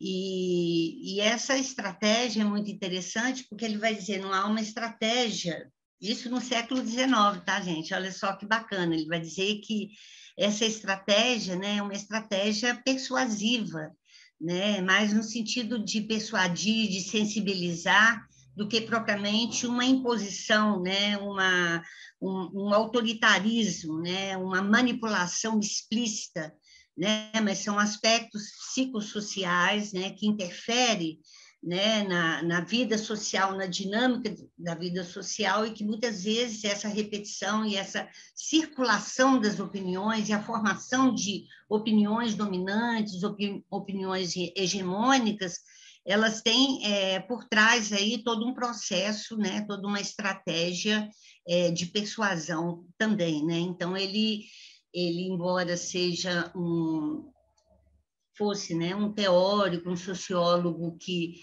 não tinha uma visão tão dualista assim, né, de separação, né, por exemplo, a sociedade separada da natureza, o pensamento da ação, ele era totalmente contra a esse pensamento dualístico, né, ele percebia, né, determinados aspectos mais sensíveis da vida social, né, muitas vezes ele não considerava como uma coisa manipuladora, mas ele percebia também criticamente como que essa persuasão, essa motivação para que as pessoas seguissem uma determinada opinião também tinha toda uma estratégia, né, política, ideológica por trás, né, desses processos, né? Bom, o critério de verdade de uma opinião só se encontra, olha só o que ele dizia também, só se encontra em potência quantitativa. Então, o que importa é o número de indivíduos que a partilham, né? Por isso que o vínculo moderno é a opinião pública e não a verdade. Então, não importa o conteúdo da informação, não importa o conteúdo da imitação, né? O que importa é a própria dinâmica da imitação, né? É a própria dinâmica da propagação de uma ideia, de um valor, de um comportamento, né? E ele considerava também que, no caso, né, da formação de uma opinião mais abrangente, uma opinião integral, né, ocorre quando a opinião se estabelece como uma verdade social, né? Ela tem que ter uma identidade, as pessoas têm que acreditarem, né, e ter uma identificação social, né, criar uma identidade social no sujeito, né, e sendo colocada, como eu disse, persuasivamente e não autoritariamente, né? E, nesse sentido, ele vai considerar que a opinião política, a opinião pública política, ela não tem uma especificidade, ela não se diferencia de uma opinião estética, né, de uma crença religiosa, né, de um valor, né, estético, de uma, né, enfim, de uma dimensão mais aberta, né, de uma experiência, né, de uma apreciação artística, enfim, de uma experiência pessoal, ela não tem essa diferença, né? Há uma lógica que perpassa, né, tanto a formação da opinião política, quanto também a formação dos gostos, né? A formação das experiências estéticas, das experiências dos indivíduos na vida comum, né? Então, elas têm são atravessadas por uma mesma lógica, né? Bom, sintetizando, né, em síntese, esse pensamento de Tarde sobre a imitação e contágio, né, é importante a gente destacar alguns pontos, né, para poder sintetizar aí as ideias né, que eu trabalhei com vocês até agora. É que a verdade é uma crença compartilhada que se dá por imitação, né? Então, a verdade é a crença, né? E hoje, nesse contexto, né, que a gente vive, né, da entropia, né, dessa instabilidade informacional, né, da informação como potencial desestabilizador, da miséria informacional. Eu tirei, inclusive, essas palavras-chave, né, dos vários dossiês, né, que eu tive a oportunidade de conhecer, de ler, né, sobre esse contexto da desinformação, né, dessa desordem informativa. Ela tem muito a ver com a formação dessas crenças, né, as crenças que vão modelar, né, vão modelar a vida em comum, a vida em sociedade, né? Então, como eu disse, não importa o conteúdo, né, da opinião, o que importa é a sua dinâmica, não importa a qualidade, né, dessa crença, o que importa é a quantidade, é o número de pessoas que vão aderir a essa ideia, a essa opinião, né? E a imitação ela vai se dar, sobretudo, né, pela imitação das crenças e dos desejos que antecedem a sua própria manifestação social em ato, né? Daí essa importância, né, que o Tarde dá para essas dimensões mais sensíveis, né, mais subjetivas, né, coletivas também. Ele não vai estudar o indivíduo separadamente, ele vai estudar a relação entre os indivíduos numa sociedade, num contexto dado, né, mas que são dimensões que eram muito desprezadas aí pelo positivismo, pela ciência, né, mais positivista, né, que se fixava mais nos aspectos estruturais da vida, né, das relações, né, de poder, das relações de produção, né, do que propriamente nessa dimensão aí do sujeito imerso na vida social. A imitação, segundo Tarde também, ela antecede a própria comunicação, né, no sentido da transmissão de signos, porque ela, como ela é constitutiva, né, da vida social, antes da própria linguagem, antes da própria manifestação, ela já está presente ali na vida social, né? E o contágio, ou a imitação, ele pode ser consciente ou inconsciente, né? Muitas vezes esse processo imitativo, né, ele não é intencional, muitas vezes ele é seguido inconscientemente, né, porque faz parte da própria natureza e da constituição da sociedade, em todas as épocas, ele vai dizer, não só naquele contexto específico, mas, né, em qualquer tempo histórico, né, vai ocorrer esse processo imitativo na formação da opinião. E a vontade da imitação é do próprio ser humano mesmo, né, que vem por meio da linguagem, que se manifesta a partir da linguagem.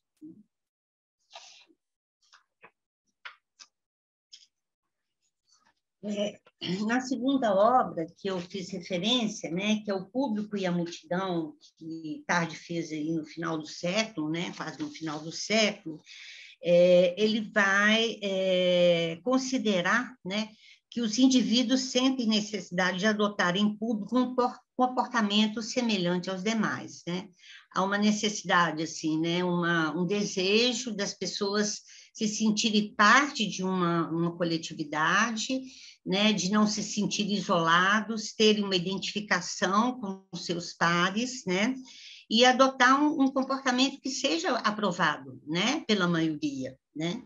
E essa tendência de comportamentos homogêneos, ela vai se acentuar muito na sociedade, na constituição da sociedade de massa, né, da cultura, da indústria cultural, né, vai se intensificar muito no século XX, né, pela propagação, expansão aí dos meios de comunicação, os meios de comunicação de massa, que partiu muito do princípio, né, que a sociedade ela não tinha, né, uma identidade, uma autonomia, né, então ela tendia a seguir, né, aos demais, o comportamento dos demais, né? Então não havia uma singularidade, não havia uma autonomia dos indivíduos, né, mas uma tendência à massificação, né, uma tendência de homogeneizar os comportamentos, os valores, né?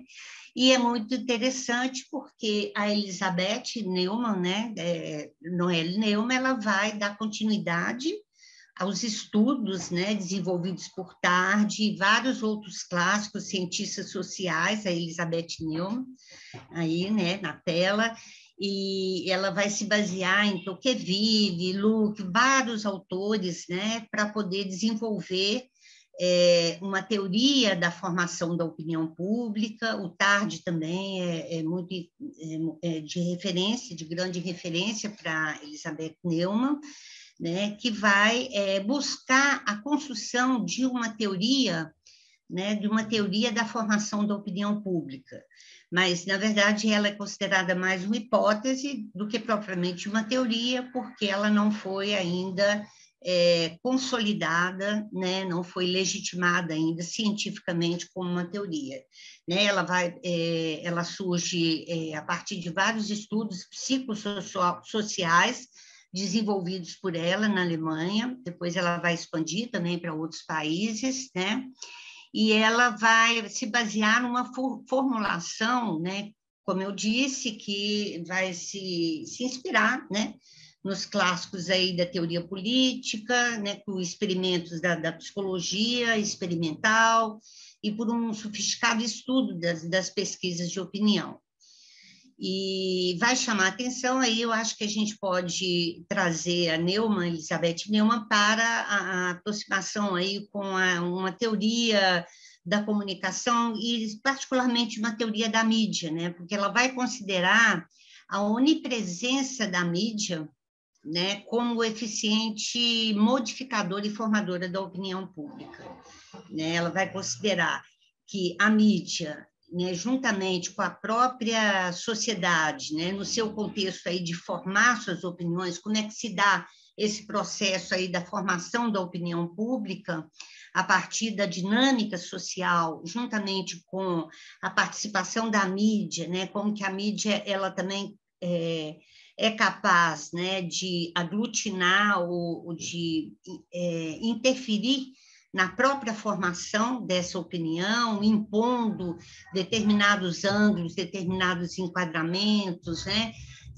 as opiniões majoritárias. Então ela vai também ser uma configuradora aí, uma importante configuradora aí da formação da opinião pública. E a hipótese do espiral de silêncio, ela vai estudar tanto o silenciamento, né, o ocultamento, a omissão de determinadas temáticas, determinadas questões, né? Por exemplo, né, em sociedades autoritárias, questões que sejam muito transgressoras, do ponto de vista moral, ou mesmo também de oposição a determinados paradigmas aí políticos, né, comportamentos políticos, comportamentos sociais, ela vai ter uma eficácia muito grande, porque ela contribui, né, para o silenciamento também, não o silenciamento só da sociedade, mas o silenciamento da mídia.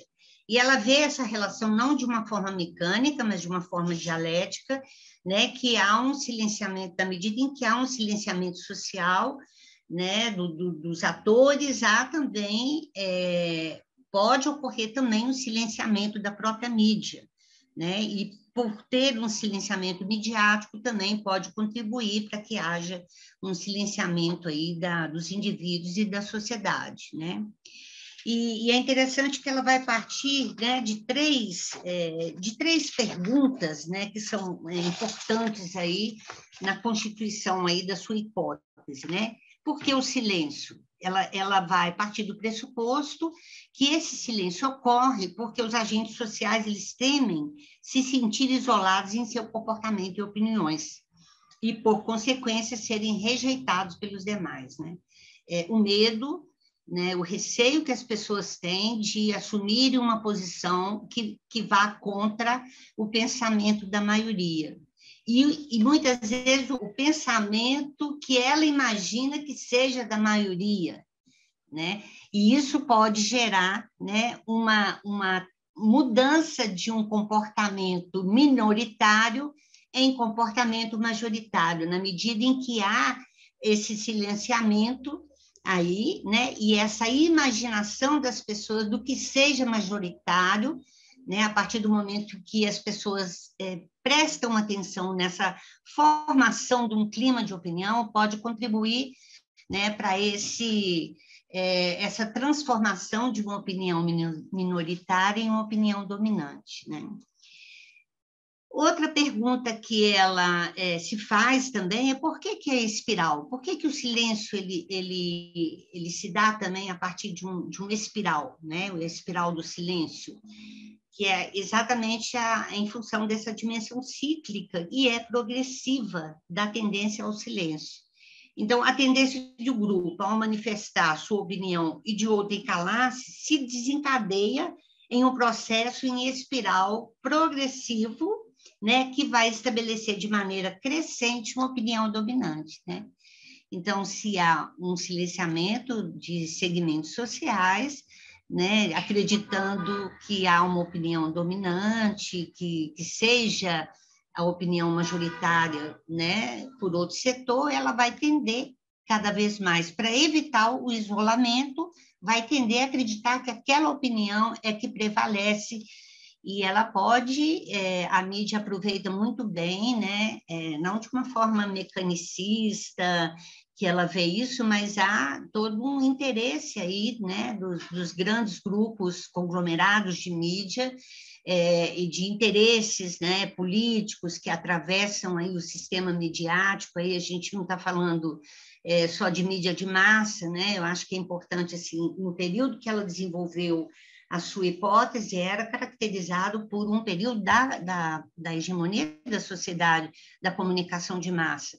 Mas algumas questões e algumas perguntas que ela se baseia, né, para poder formular a sua hipótese, né, a meu ver, podem ser relacionados aí com o contexto, né, da digitalização e das mídias digitais também. Então, por que o silêncio? Por que a espiral? Né? E, por fim, ela pergunta em que medida a espiral do silêncio depende diretamente da objetividade da mídia. Né? Ela vai partir também da ideia de que essa objetividade ela é construída, muitas vezes, por uma consonância temática entre os diversos meios de comunicação e uma consonância também interpretativa, né? Porque as mídias hegemônicas elas tendem a influenciar as mídias, né, alternativas e mídias que não têm, né, um poder, né, de alcance tão grande, né? Então há uma tendência também que a opinião dominante ela seja propagada, ela seja imposta muitas vezes por essas mídias dominantes, né? E há nessa consonância uma impressão, né, de que todas as mídias agendando as mesmas temáticas, agendando as mesmas interpretações, que há uma objetividade, mas que não tem nada de objetividade aí, né? Há diferentes, há uma condição, né, para o efeito da espiral de silêncio, de produzir essa consonância, essa consonância propicia maior ou menor aparência de objetividade, e as diferenças de interpretação nos dá a impressão de que há uma democratização na esfera midiática, né? Então, é uma questão também problematizada aí por Noelle Neumann, né? Agora, ela vai também trabalhar esses fatores que condicionam a espiral do silêncio, né? Em primeiro lugar, como eu já coloquei anteriormente, é o medo do isolamento por parte daqueles que não comungam da opinião dominante, sua tendência leva as pessoas a serem influenciadas, não apenas pelo que as outras dizem, mas pelo que as pessoas imaginam que os outros poderiam dizer. Isso é muito interessante porque é uma tendência, né, essa formação da opinião pública, né, e essa tendência das pessoas imaginarem o que deveria ser uma opinião dominante, isso é incorporado algumas vezes pelos institutos de pesquisa, né, que perguntam não em quem você vai votar, mas em quem que você imagina que vai ganhar as eleições, que vai, né, vencer, né, um determinado pleito. Né? Outro fator dominante, né, que condiciona o espiral do silêncio é o medo do isolamento, que faz com que os indivíduos avaliem continuamente o clima de opinião. Né? Esse clima de opinião ele é observado constantemente pelas pessoas para exatamente elas seguirem, né, a opinião que se aproxime aí da opinião majoritária, a opinião pública. E os resultados dessa observação, dessa avaliação, vão influenciar no comportamento do público, especialmente na expressão pública ou no ocultamento das opiniões, né? E outro fator também condicionante é a competência específica, né? Uma hipótese que também é desdobramento da hipótese do silenciamento, é a hipótese do knowledge gap, né, que é exatamente, tem a ver com essa competência específica, né, porque ela vai se traduzir no nível macro, sociológico, intervalos de conhecimento e de absorção da informação, né, entre grupos e indivíduos que são diferentes, né. Então, as pessoas que têm uma competência maior no sentido informativo, né, de entendimento e interpretação do contexto, ela tem muito mais possibilidade de apreender a informação, né, a dominar aquela informação do que as pessoas, né, que são excluídas socialmente, que não têm uma formação e um nível de informação, né, adequado, né, que tem um nível mais inferior. Né? E mesmo com esse processo que a gente vive cada vez mais, da popularização, da propagação, da socialização informativa, né? Acaba que os sujeitos que têm uma competência maior têm uma possibilidade de manifestar suas opiniões, têm mais acesso aos meios, né, que dão visibilidade às suas opiniões, né, e isso, nesse sentido, os meios eles vão contribuir, né, para uma desigualdade da informação cada vez maior, né? Então, assim, há uma tendência que a mídia traga, né, os expertos, os peritos, né, aquelas pessoas que fazem parte de uma elite, né, para defender uma posição, seja política ou econômica, né, e de certa forma essas opiniões elas vão prevalecer e vão impor, né, para a maioria essa opinião que não é majoritária, mas a opinião de um segmento, de uma elite, e que pode contribuir para a transformação de uma opinião minoritária em uma opinião dominante a partir dessa visibilidade, dessa possibilidade de socializar o conhecimento desses grupos que têm competência específica. E a proximidade geográfica também é outro fator, né? Outro fator, quanto maior a distância, maior a probabilidade de se produzir um intervalo crescente, um gap maior, né? E então é um fator que é considerado. Os principais conceitos da espiral do silêncio, né, dizem respeito, em primeiro lugar, ao clima de opinião, né? O clima de opinião é exatamente essa capacidade que as pessoas têm de perceber, né? De perceberem essa opinião que vai circulando na vida social, independente do que elas pensam ou sentem, independente se elas concordam ou não com aquela opinião. Então, na medida em que elas têm um certo medo ao isolamento, elas tendem, né, na perspectiva da Noelle Neumann, tá? Tendem a aderir esse comportamento, essa crença, né, que aparentemente dá a entender que é uma opinião majoritária, né? Outro conceito também estruturante aí da espiral do silêncio é a pesquisa de opinião, né, que é medir o clima de opinião, saber o que as pessoas imaginam que seja a opinião majoritária, pode ser um modo eficiente de intervir no resultado final de uma eleição. A gente viu isso muito claramente aí nas últimas eleições de 2018, né?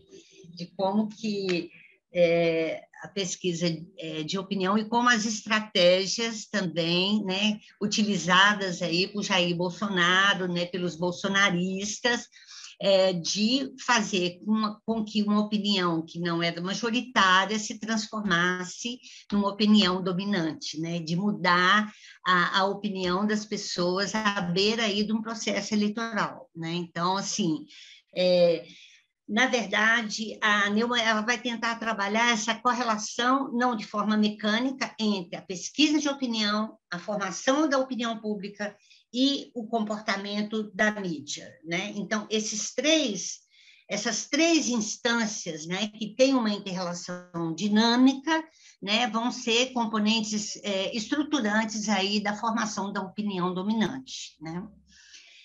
E outro conceito que ela também vai aprofundar, ela vai modificar esse conceito posteriormente, em 1979, mas em 72 ela vai formular o seguinte conceito de opinião, né, que ela consiste na opinião da maioria que pode chegar a se expressar livremente na medida em que tem acesso aos meios de comunicação. A opinião pública, em outras palavras, é um processo de interação entre as atitudes individuais e sobre a opinião da maioria.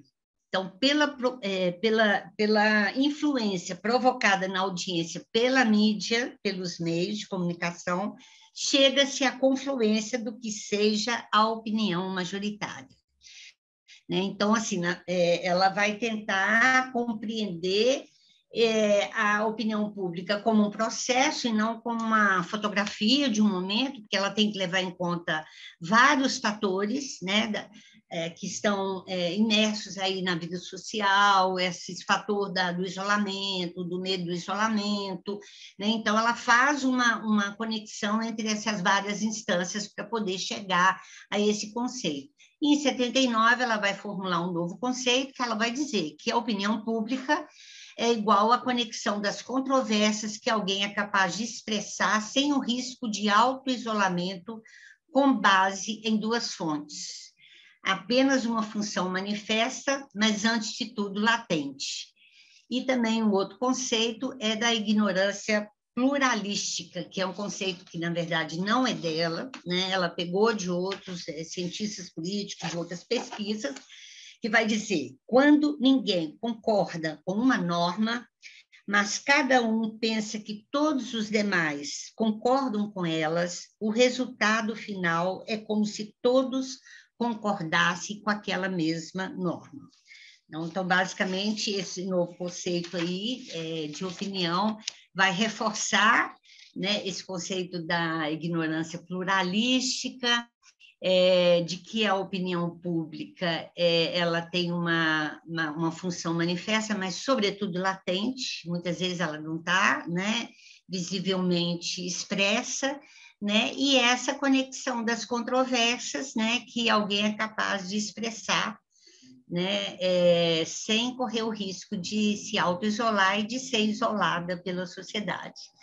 Bom, gente, cheguei ao fim aqui de algumas questões que a gente colocou, que vamos deixar para a gente esclarecer, né, debater. Daqui a pouco a gente vai fazer um intervalo de 20 minutos, né, Tiago? E daqui a pouco a gente vai conversar um pouco com vocês, ouvir um pouco da percepção de vocês e algumas reflexões também para enriquecer o nosso debate aí. Muito obrigada.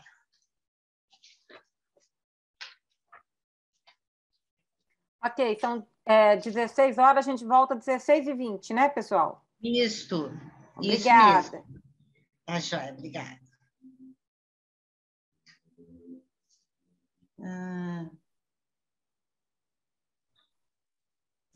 Juliana, junto com a Fabiana, da Unesp, e a Juliana aqui do PPG de Letras, são nossas ilustres ouvintes, Dedé.